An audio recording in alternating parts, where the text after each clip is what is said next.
بلدیہ عظمیٰ کراچی کی مالی حیثیت کو بہتر بنائے بغیر ادارے میں بہتری لائی نہیں جا سکتی۔ خراب مشینریوں کی درستگی، ریٹائرمنٹ واجبات کی ادائیگی، پینشن میں اضافے کی ادائیگی، فائر فائٹرز کو اوور ٹائم کی ادائیگی سمیت اہم مسائل کے حل کے لیے یونین اپنا کردار ادا کرنے کے لیے بالکل تیار ہے۔ یہ بات بلدیہ عظمیٰ کراچی CBA یونین کے صدر سید ذوالفقار شاہ نے ایک بیان میں کہی۔ ان کا کہنا تھا کہ KMC کے تمام محکموں کو اربوں روپے کی مشینری کی مرمت اور دیکھ بھال کی مناسب بندوبست نہ ہونے کے باعث مرلہ وار ناکارہ ہوتی جا رہی ہیں، جس میں machinery pole, veterinary, anti encroachment, fire brigade, street lights کی مشینری سر فہرست ہے، جن کی مرمت کے لیے فوری طور پر 1 ارب روپے کی ضرورت ہے۔ اسی طرح وفات پا جانے والے ملازمین اور ریٹائر ہو جانے والے 6500 سے زائد ملازمین کے 5 ارب سے زائد کے لگ بھگ واجبات ہو چکے ہیں اور وہ ادائیگی کے طلبگار ہیں۔ 22,000 پینشنر کی ماہوار پینشن میں 2019 اور 2020 کا اضافہ تاحال ادا نہیں کیا گیا۔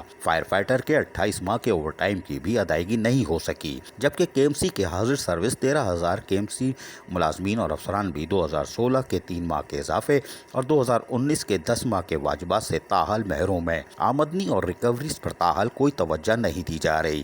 چارجڈ پارکنگ اینٹی انکروچمنٹ سے آمدنی نہ ہونے کے برابر ہے اور بلڈنگ پلان کی منظوری کے لیے KMC فائر بریگیڈ کی منظوری کے لیے بھی ریکوریز کی صورتحال تاحال صفر ہے۔ ذوالفقار شاہ کا کہنا تھا کہ سجن یونین کے کارکنان آمدنی اور ریکوریز بڑھانے اور تعمیری سرگرمیوں کے فروغ کے لیے اپنا کردار ادا کرنے کو تیار ہیں۔ انہوں نے بلدیہ عظمیٰ کراچی کی مالی پوزیشن خراب ہونے کے باوجود چند محکموں کے افسران و ملازمین بشمول سابق administrator KMC، senior director coordination کو 2 ماہ کی تنخواہ بطور اعزازیہ ادا کرنے کے فیصلے پر بھی سخت تنقید کی۔ صدر KMC یونین سید ذوالفقار شاہ نے کہا کہ بلدیہ عظمیٰ کراچی کو تباہی سے بچایا جا سکتا ہے، لیکن اس کے لیے اصلاح کی ضرورت ہے۔ عزیز عارف، KBS بلدیاتی نیوز کراچی۔ ایسی ہی خوبصورت ویڈیوز فیوچر میں حاصل کرنے کے لیے ریڈ بٹن پر کلک کر کے اور بیل آئیکن کو پریس کر کے ہم سب کے سبسکرائبر بننا مت بھولیے۔